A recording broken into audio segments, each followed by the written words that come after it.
Los 100 primeros años de la conquista de Chile y colonización española estuvieron caracterizados por una constante guerra que la historiografía ha denominado como la Guerra de Arauco. Esta guerra va a caracterizar todas las relaciones políticas, sociales que se van a establecer durante un periodo que se extiende entre el año 1541 y 1641, que son estos primeros 100 años a los cuales yo hacía alusión. 100 años que van a tener como principales hitos fundantes y de término, en primer lugar, la fundación de Santiago por Pedro de Valdivia en 1541, lo que da inicio a la conquista, y 100 años después, el desarrollo del Parlamento de Quilín entre los españoles y las fuerzas indígenas mapuches, que va a llevar a una estabilización de la Guerra de Arauco y al establecimiento también de un nuevo tipo de relación, un nuevo tipo de trato entre las autoridades españolas y el mundo indígena del sur del Biobío. Estos primeros 100 años son fundamentales para entender el desarrollo posterior de la historia de Chile, puesto que fue durante estos primeros 100 años que el territorio nacional fue tomando la fisonomía política, social, económica y cultural que lo va a caracterizar hasta finales del periodo colonial. Dicho de otra manera, va a ser durante estos 100 años que transitan entre la segunda mitad del siglo XVI o años 1500 y la primera mitad del siglo XVII o años 1600, que se va a empezar a configurar aquello que nosotros vamos a empezar a entender o conocer como Chile.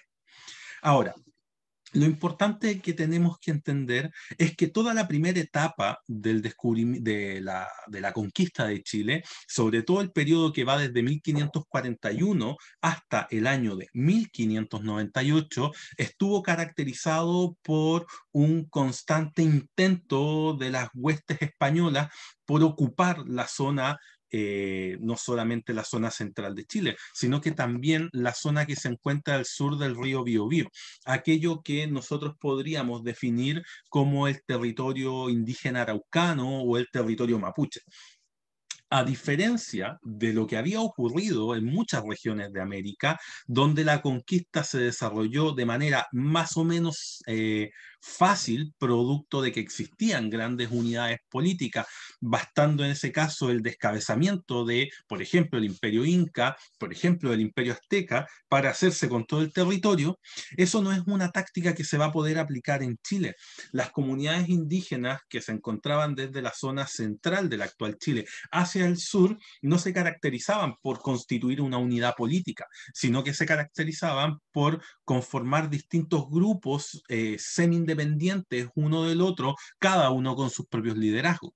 Por lo tanto, para el mundo español, derrotar a los indígenas de la zona del Mapocho no significaba necesariamente derrotar a todos los indígenas del territorio de Chile. ¿Ya? Se ganaba en un lugar y bueno, y los indígenas de otra zona se alzaban o en su defecto se llegaba a acuerdo con determinados líderes indígenas, pero eso no implicaba una aceptación de los acuerdos por todos los líderes indígenas. Solamente se acordaba la paz con aquellos líderes indígenas que participaban en estas reuniones. Mientras se llegaba a la paz por un lado, bueno, otros indígenas continuaban en guerra. Entonces, desde el punto de vista político, o si usamos un concepto contemporáneo, desde un punto de vista diplomático, va a ser muy difícil para los españoles mantener una relación de acuerdos políticos, militares con los indígenas, del mismo modo que les va a ser muy complejo derrotarlos por esta diversidad, por esta gran heterogeneidad de pequeñas unidades sociales, políticas, territoriales en las cuales estaban constituidas, sobre todo el mundo indígena mapuche. Eso no va a ser impedimento para que durante los primeros años que están caracterizados por la gobernación de Pedro de Valdivia, las huestes españolas se asienten de igual manera en el territorio nacional y logren consolidar su poder en la zona central. Cuando nosotros pensamos en la zona central, estamos pensando básicamente en todos aquellos territorios que constituyen actualmente la zona que va entre Copiapó y la actual ciudad de Concepción. Toda esa zona es una zona donde el poder político español se va a sentar y se va a afianzar muy rápidamente. No es que se funden particularmente muchas ciudades, se fundan relativamente pocas, entre ellas La Serena, Santiago y Concepción, siendo las más importantes. Pero esas tres ciudades bastan para consolidar el poder en esta zona, donde si bien va a haber una resistencia indígena, que vamos a tener uno de sus logros más importantes, tal vez, en la destrucción de Santiago del 11 de septiembre de 1541, esta resistencia se va a ir desarticulando poco a poco y ya hacia la década de 1550, principios de la década de 1550, uno podría decir que en toda esta zona el poder español está plenamente afianzado. Eh, Cuento distinto es lo que ocurre hacia el sur. Al sur de el río Biobío va a costar mucho y finalmente no se va a poder afianzar un poderío español. Los motivos son diversos. Ya les comenté uno, el tema de la heterogeneidad del pueblo mapuche o de los pueblos indígenas que se encontraban en esa zona. No constituían una unidad en sí mismo. Segundo, estaban los factores climáticos, estaba la lejanía de grandes ciudades o líneas de abastecimiento, como podían ser Santiago, para qué decir de las ciudades por aquel entonces virreinato del Perú. Entonces, la conquista de la zona mapuche es muy difícil de llevar a cabo. Y eso va a implicar que los españoles, más allá de sembrar victorias en el sur, van a sembrar importantes derrotas. Y una de las primeras derrotas importantes que van a tener se va a dar en Tucapel, durante el primer alzamiento general indígena, lo cual va a significar la muerte del gobernador Pedro de Valdivia en el año 1553 a mano del líder indígena Lautaro. La muerte de Valdivia no va a poner fin a los enfrentamientos entre los indígenas y los españoles, sino que más bien estos se van a extender por un periodo de tiempo un poco más largo hasta que finalmente el nuevo gobernador, que es García Hurtado de Mendoza, va a terminar por acabar con la vida del último líder indígena de este primer alzamiento, que es Caupolicán. De ahí en adelante, durante prácticamente toda la segunda mitad del siglo XVI, en las décadas de 1560, 1570 y 1580, vamos a tener una, podríamos llamarlo así, estabilización de las acciones militares en la zona sur. ¿Por qué ocurre esto? Porque finalmente quienes van a gobernar Chile durante este periodo que sigue a la muerte del gobernador Valdivia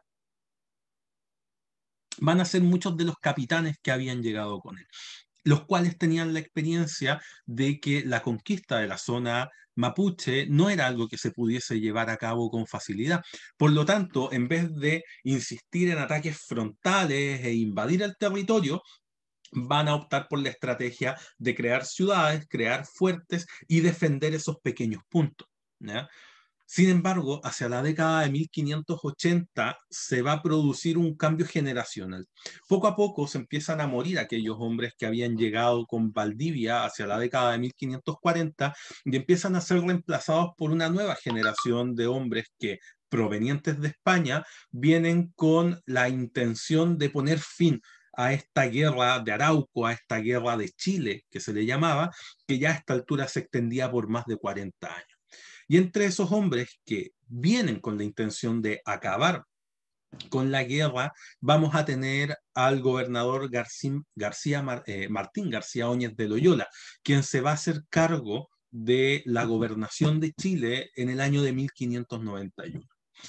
¿Qué es lo que ocurre? Que Martín García Óñez de Loyola viene con una estrategia que tal vez en otro contexto le hubiese funcionado, que es una estrategia de avanzar sobre el territorio indígena.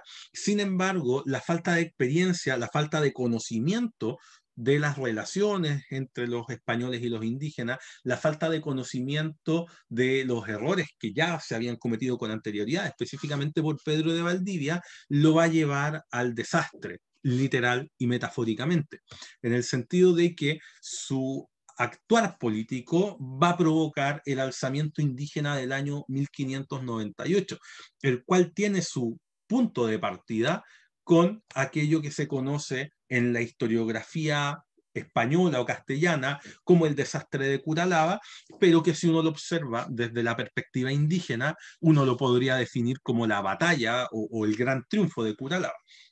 Lo concreto es que el 23 de diciembre del año 1598, las huestes españolas al mando de Óñez de Loyola van a ser derrotadas por las fuerzas indígenas, que en este caso estaban al mando del Toquipelantano. Eso va a dar inicio al alzamiento general de 1598, que se va a extender hasta el año de 1604. Es un alzamiento indígena particularmente violento, que va a tener una serie de consecuencias, entre las cuales podemos contar, en primer lugar, la destrucción de las 7 ciudades del sur. Ese es un hecho icónico de esta primera etapa de la conquista y este paso de la conquista hacia la colonia. Yo les había comentado que tras la muerte de Pedro de Valdivia, la estrategia y el aplacamiento del primer alzamiento general de Lautaro, de Caupolicán, de Galvarino, vamos a tener una estrategia española en la cual no se va a perder la esperanza de incorporar los territorios al sur del Biobío, pero todo esto se va a hacer con la cautela que requiere un conflicto que no es de fácil solución. Por lo tanto, van creando ciudades, van creando fuertes. Estos son permanentemente atacados, pero la lógica de los españoles es mantener sus posiciones al sur del Biobío. Sin embargo, el alzamiento indígena de 1598, que da inicio con el asesinato de un gobernador en batalla, implica que los indígenas inicien una campaña que va a llevar a la destrucción de la totalidad de las ciudades y de los fuertes militares que se encontraban al sur del río Biobío. La única ciudad que va a poder resistir y que va a mantenerse ahí firme en esta zona de conflicto va a ser Concepción, pero ciudades como Villarrica, como el Imperial, van a ser completamente arrasadas por los indígenas y no van a volver a ser reconstruidas hasta el siglo XIX, es decir, prácticamente 200, casi 300 años después. Entonces, hay un tema de afianzamiento del poder indígena en esa zona. Como en la década de 1540 y 1550, los triunfos de Pedro de Valdivia y sus generales, sus capitanes, sobre los indígenas de la zona central habían significado el afianzamiento del poder español en la zona central, bueno, el desastre de Curalaba y la destrucción de las 7 ciudades del sur va a implicar el afianzamiento de las fuerzas indígenas mapuches, sobre todo mapuche huilliches, en lo que es la zona de la actual Araucanía, lo que vendría a ser hoy día el sur de la región del Biobío, Ñuble y la región de la Araucanía. Esa zona nos estamos refiriendo. Entonces, la primera consecuencia tiene que ver con eso. Hay una destrucción completa de los territorios españoles en esa zona y se afianza el poder mapuche, huilliche y de los pueblos indígenas que ahí se encontraban en aquella zona. Eso va a llevar evidentemente a una reacción de los españoles. Tienen que pensar ustedes que para la corona española, la conquista como tal se acabó hace mucho rato. Es decir, piensen ustedes, la conquista del imperio azteca es en la década de 1520. La conquista del imperio incaico es en la década de 1530, 40. La conquista de prácticamente todos los territorios que van a terminar componiendo el imperio español, desde lo que es el actual sur de Estados Unidos hasta el actual Chile y Argentina, ya se había completado hacia finales del siglo XVI, a finales de los años 1500. A principios del siglo XVII, ya la gran mayoría de los territorios, si es que no su totalidad, tienen o han dejado atrás esta lógica de las guerras contra los pueblos indígenas, contra los naturales de esta tierra, e incluso muchos de estos indígenas ya se encuentran, o estas comunidades indígenas ya se encuentran plenamente integradas en lo que es la dinámica social del mundo español en América. Sin embargo, Chile representa la antítesis de eso. Chile fue descubierto en 1541 y han transcurrido ya 60 años. O sea, piensen ustedes que 60 años hoy día es harto tiempo cuando la gente vive más de 80. Sigue siendo harto tiempo. Piensen ustedes cuánto eran 60 años en el siglo XVI cuando la esperanza de vida era bastante breve. O sea, entre el descubrimiento y conquista de Chile por Diego de Almagro y conquista por Pedro de Valdivia y el desastre de Curalaba y la destrucción de las ciudades del sur, han transcurrido ya 3 generaciones aproximadamente. Pedro de Valdivia llega bajo los auspicios del rey emperador Carlos V del Sacro Imperio o primero de España. A él lo va a suceder su hijo, que es Felipe II de Habsburgo. Y Felipe II se muere en 1598 y lo sucede su hijo, que es Felipe III. O sea, la guerra que se libra en Chile, que se le van a dar distintos nombres, la guerra de Chile, el Flandes Indiano, nosotros lo conocemos como la guerra de Arauco, que es el nombre más conocido que le ha dado la historiografía chilena, pero tienen que pensar ustedes que es un conflicto que ya se extiende por mucho tiempo. 3 reyes, 3 generaciones, esto y es muy caro, no permite el desarrollo de este territorio, hay que estar reconstruyendo ciudades permanentemente, por lo tanto es un conflicto que ya empieza a ser un cacho para la corona. Eso lleva a que tras la destrucción de las 7 ciudades del sur, otra de las consecuencias que tiene este alzamiento indígena de 1598 sea que las autoridades españolas decidan establecer una frontera, un límite entre lo que va a ser el mundo español y lo que va a ser el mundo indígena. Esa frontera va a pasar a ser conocida como la frontera araucana o, como se le conoce actualmente, como la frontera del Biobío.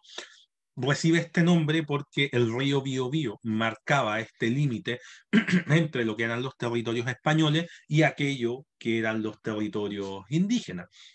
No porque los españoles de buenas a primeras reconocieran que todo ese territorio le pertenecía al mundo indígena mapuche huilliche, sino que a primeras y buenas lo que ocurre es que frente al desastre que implica la destrucción de las 7 ciudades y el alzamiento del año 98, se decide establecer este límite diciendo, bueno, ningún español va a cruzar este límite hacia el sur, no se van a construir más ciudades hacia el sur hasta que tengamos claridad sobre cuál va a ser la estrategia que vamos a utilizar para poder ocupar este territorio.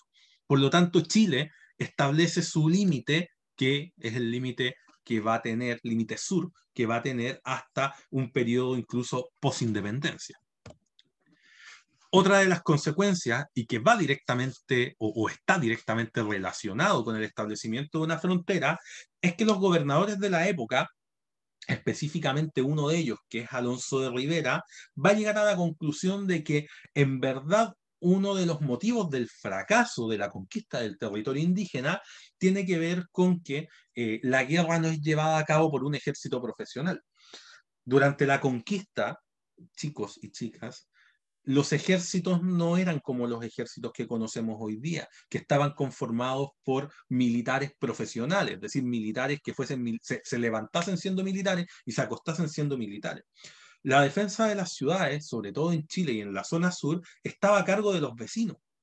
Entonces, todos eran vecinos de una ciudad como Concepción y en el momento que existía algún ataque indígena, cada vecino tenía que pescar sus armas o lo que tuviera a mano y salir a la defensa de la ciudad. Alonso de Rivera llega a la conclusión que con ese método de defensa de las ciudades es muy difícil repeler los ataques indígenas porque no existe disciplina, no existe un orden, no existe una jerarquía de mando, cada uno hace lo que quiere, cada uno duerme donde quiere. Entonces, si todos los vecinos están durmiendo en su casa, bueno, ¿cómo se desarrolla una organización rápida frente a un ataque nocturno, por ejemplo? Es por este motivo que Alonso de Rivera y los gobernadores de esta primera década del siglo XVII van a solicitar al monarca, al rey de España, Felipe III, la creación de un ejército profesional. Algo que era poco común en América. ¿Ya? En América en general la defensa se daba de la manera que yo les estaba explicando. Pero en el caso de Chile, la guerra de Chile, la guerra contra los indígenas en el sur, se ha extendido por tanto tiempo que se necesita de una u otra manera ponerle un freno. Y ese freno pasa, según Alonso de Rivera, por la creación de un ejército profesional que mantenga a raya a estos indígenas y que pueda desarrollar o pueda impulsar una ocupación efectiva del territorio al sur del río Biobío. Esto va a llevar, y esa vendría a ser la última consecuencia que me interesa dejar en claro, que a partir del año 1598, 1600 y los años que siguieron, vamos a observar cómo se produce una diversificación de estrategias frente a los indígenas. ¿Ya? En primer lugar, durante todo el siglo XVI, desde el descubrimiento y conquista en adelante, la estrategia había sido súper simple: avanzar, crear ciudades, fundar fuertes, fundar ciudades y quedarnos ahí, defenderlas e ir avanzando. Sin embargo, los acontecimientos de 1598 demostraron que esa estrategia no era efectiva. Por lo tanto, ¿qué es lo que se va a hacer? Junto con la creación de un ejército profesional, se decide finalmente empezar a establecer una serie de fuertes a lo largo de la ribera del río Biobío y empezar a pensar cuál sería la mejor estrategia para poder conquistar a los indígenas. Van a surgir una serie de estrategias. Dos son las más conocidas: la llamada guerra defensiva, que va a ser impulsada por el padre Luis de Valdivia, cuya aprobación, o sea, el visto bueno, el like del rey para que se lleve a cabo esta estrategia, va a venir en el año 1610, implicaba que, o al menos eso decía el padre Luis de Valdivia, había que mantener a raya a los indígenas en la frontera del río Biobío, mientras los sacerdotes, ¿cómo se llama? Eh, se me olvidó el nombre, los monjes, las órdenes religiosas, los miembros de las órdenes religiosas penetraban en territorio indígena e intentaban convertirlos. La guerra defensiva era prácticamente, bueno, el ejército que hace defiende la zona española de los ataques indígenas, mientras la Iglesia Católica, las órdenes religiosas, los sacerdotes intentan convertir mediante la palabra de Dios a estos indígenas para que finalmente terminen incorporándose al lado español. De más está decir que esta estrategia fue un completo desastre y que no funcionó, lo cual va a dar paso a un retorno a una guerra de carácter ofensivo, de atacar, a cargo del mismo Alonso de Rivera. Sin embargo, muchachos, lo que va a ocurrir es que durante todo el periodo que sigue al alzamiento indígena de 1598, aun cuando este se acaba en 1604, pero el periodo que sigue hasta el año 1641 va a ser particularmente tenso. Va a ser tenso por distintos motivos. En primer lugar, porque con la aprobación de la creación de un ejército profesional financiado por un real situado, que es una plata que se va a enviar desde España para el pago de los sueldos de este ejército, vamos a tener una serie de medidas que van a ir tensionando las relaciones. Una de ellas, y tal vez la que va a tensionar más las relaciones, va a ser el establecimiento de la esclavitud indígena en el año 1608. Porque se llega a la conclusión de que, bueno, si no existe una manera de derrotar militarmente a estos indígenas, tal vez se les pueda quebrar, se les pueda romper en su moral, se les pueda dominar mediante la esclavización. La Iglesia Católica y las órdenes religiosas se van a oponer a esto. La Iglesia Católica y las órdenes religiosas son enemigas absolutas de lo que es la esclavización indígena, la esclavitud indígena. Sin embargo, esto va a contar con el apoyo del rey y en 1608 se va a aprobar una esclavitud indígena, lo que evidentemente va a tensionar aún más las relaciones entre los españoles y los indígenas, en cuanto se va a convertir en una práctica común el realizar incursiones a territorio indígena para secuestrar indígenas, todo lo que hacen los españoles, secuestrar indígenas, traerlos a territorio territorio español bajo la acusación de ser indios en guerra, de esa manera poder esclavizarlos y de esa manera poder venderlos. Y un esclavo se vende bien. Por lo tanto, se empieza a generar aquello que algunos historiadores han denominado como una guerra lucrativa. Entonces, la evangelización propuesta por el padre Luis de Valdivia va a ser un fracaso, lo refleja la imagen que se encuentra en el costado inferior derecho. La guerra ofensiva que va a proponer el gobernador Alonso de Rivera, que se encuentra en la imagen que está al costado de la anteriormente mencionada, también va a ser un fracaso, porque por más que se ataque, no se va a lograr incorporar estos territorios, derrotar a los mapuches. La estrategia de la esclavitud indígena tampoco va a funcionar, vamos a tener ahí un tensionamiento de las relaciones. Todo esto va a ir derivando poco a poco en un punto de no salida, en un callejón sin retorno, si es que se quiere, en el cual la única solución aparente viene a ser el sentarse a conversar y llegar a un tipo de acuerdo. Y es así que llegamos al año de 1641, cuando el gobernador español de turno decide convocar a los principales líderes indígenas que se encontraban en aquel momento a un parlamento. El Parlamento es una de las instituciones sociales y políticas más importantes del periodo colonial, en cuanto es la que va a poner las reglas del juego de las relaciones hispano-indígenas desde el año 1641 hasta el término de la colonia, y su utilización incluso va a ser utilizada por los patriotas, los primeros republicanos chilenos tras la independencia. El último parlamento entre los mapuches y ya la naciente República de Chile va a ocurrir en la década de 1820 y va a ser el parlamento de Tapigüe II, casi 10 años después de la declaración de independencia por Bernardo Higgins. Entonces, estamos hablando de una institución de gran importancia que va a nacer a mediados del siglo XVII.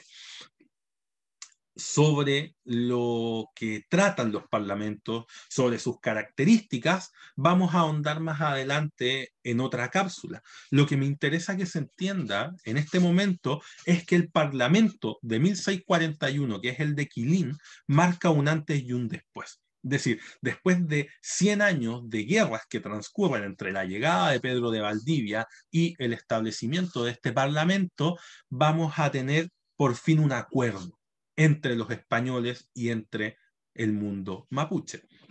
Son acuerdos parciales. Esto no trae una paz, esto no viene a ser el Tratado de Versalles de la Guerra de Arauco, en ningún caso. Sin embargo, permite establecer una instancia de diálogo, ¿ya? Los parlamentos generalmente van a tener una duración, o los acuerdos de los parlamentos tienen una duración hasta que se rompen, ya sea por incumplimiento español o por incumplimiento indígena. Y cuando ocurre ese incumplimiento, vamos a tener, ¿qué cosa? La convocatoria a un nuevo parlamento. Y así vamos a tener que toda la segunda mitad del siglo XVII y todo el siglo XVIII, correspondiente a los años 1700, van a transcurrir entre parlamentos, parlamentos y parlamentos en la zona indígena y española que circunda la frontera del Biobío. Porque esta frontera que se había establecido como un límite momentáneo que separaba al mundo español del mundo indígena, cada vez se va afianzando más y termina constituyendo en última instancia un límite real entre el mundo indígena y el mundo español. Real desde un punto de vista político, porque desde un punto de vista social y cultural, esta frontera se penetra permanentemente por los indígenas hacia el lado español y por los españoles hacia el lado indígena, lo que va a generar toda una zona de frontera, toda una relación de frontera que es muy interesante de estudiar, pero que no corresponde profundizar en ella aquí. Recapitulando un poco, los acontecimientos que transcurren entre 1598 y 1641 lo que hacen es poner fin a la conquista del territorio como tal y dar inicio poco a poco a la configuración de una sociedad colonial, ¿ya? Donde el elemento militar de guerra poco a poco empieza a dar paso a la constitución de una sociedad mucho más estable. Es por ese motivo que este siglo, que es el siglo XVII, que es el que constituye los años 1600, es fundamental, porque desde un punto de vista social y cultural, si es que se quiere, durante los años 1500, Chile como tal no existe. Pero en el siglo XVIII, en los años 1700, Chile como tal, con su estructura social y cultural que vamos a ver ya incluso en la independencia, sí existe. Entonces, si en el siglo XVI no existe y en el XVIII ya existe, ¿cuál es el siglo clave? ¿Cuál es el siglo en el cual Chile socialmente se configura? El XVII. ¿Ya? Los años 1600 son fundamentales para entender lo que es la configuración social y cultural de lo que más adelante vamos a conocer como Chile. Y este siglo XVII, ¿qué características tiene? En primer lugar, y vinculado a lo que estábamos hablando con anterioridad, va a tener una estabilización política en la zona central. Es decir, mientras la guerra se va concentrando en la zona sur, la zona central, entiéndase, todo lo que podríamos encontrar entre lo que hoy día es La Serena y Santiago, que son las dos principales ciudades de este periodo, en esta zona, lo que hoy día conoceríamos como el centro y centro norte, eh, va a tener, perdón, un crecimiento en cuanto la guerra ya empieza a ser algo lejano para ellos. La guerra es un problema de Concepción, la guerra es un problema del sur. En esta zona y sobre todo en Santiago, porque ya La Serena y Coquimbo o la zona de Coquimbo van a tener igual los ataques piratas, pero la zona de Santiago se estabiliza políticamente y eso permite que demográficamente empiece a crecer y como empieza a crecer demográficamente, empiece a tener un desarrollo económico que está por sobre el resto del territorio nacional y poco a poco, independiente de que sea la capital del reino, poco a poco empieza a consolidarse como la ciudad más importante del territorio. Otra característica que lleva a los cambios sociales y económicos del siglo XVII es el establecimiento de la frontera del Biobío, cosa ya mencionada. ¿Por qué? Porque el establecimiento de la frontera del Biobío no solamente permite la estabilización política de la zona central, sino que genera una zona de intercambio económico, cultural, económico entre el mundo indígena y entre el mundo español que se encuentra en aquella zona, que empieza a dar forma a una nueva sociedad, que es la sociedad terrateniente que se encuentra en la zona de Concepción. Es en este periodo donde Chile empieza a tomar una fisonomía en la cual Santiago, más lejano de la zona de guerra, empieza a consolidarse como una ciudad fundamentalmente comercial y Concepción, más cercana de la zona de guerra y de las zonas de producción, empieza a consolidarse su élite al menos como una élite de tipo terrateniente y militar. Hasta en el periodo de la independencia, recuerden que el ejército estaba en Concepción, no estaba en Santiago. Otro elemento que lleva a cambios sociales y económicos es la disminución de la población indígena en la zona central. Los indígenas poco a poco se empiezan a mestizar en la zona central y paulatinamente empiezan a desaparecer. La desaparición del mundo indígena en la zona central va dando también forma a una nueva composición social, que es la del mestizaje, la aparición del mestizo como la principal fuerza laboral, lo que va dando forma a lo que va a ser la sociedad chilena ya hacia el siglo XVIII. Y en directa relación con todo esto, tenemos la consolidación de la hacienda, el inquilinaje y el peonaje como principales, la hacienda como principal unidad productiva y el inquilinaje y el peonaje como principales formas de trabajo. Si uno suma todos estos elementos, estabilización política de la zona central y crecimiento de Santiago, el establecimiento de la frontera del Biobío y por lo tanto la estabilización de la guerra, la disminución de la población indígena en la zona central y la consolidación de la hacienda, el inquilinaje y el peonaje, lo que empieza a dar a Chile una fisonomía de tipo agraria, podemos entender cómo se empieza a producir una transformación desde una sociedad que durante el siglo XVI va a ser hispano-indígena, es decir, vamos a tener una sociedad dividida en dos grandes grupos, una minoría española y una gran mayoría indígena, hacia la constitución de una sociedad criollo-mestiza. Es decir, los españoles, que eran el grupo dirigente mayoritario, van a empezar a ser poco a poco reemplazados en número por los criollos, que son los hijos de los españoles nacidos en América. Los españoles siguen siendo más importantes que los criollos, pero durante el siglo XVIII los criollos son mucho más grandes en número que los españoles. Por lo tanto, la élite ya no es hispana, sino que la élite es hispano-criolla, ¿ya? Y el grupo que se encontraba en el fondo de esta pirámide social, que eran los que trabajaban, que eran los indígenas, empiezan a desaparecer progresivamente y empiezan a ser sustituidos por los mestizos. Mestizos que no son ni españoles ni son indígenas, a pesar de que nacen de la mezcla sanguínea del elemento español con el elemento indígena, no van a ser reconocidos por ninguno de los dos estamentos. Los españoles detestan a los mestizos por ser muy indígenas y los indígenas detestan a los mestizos por ser muy españoles. Por lo tanto, quedan en una especie de limbo entre medio que los lleva a hacer nada.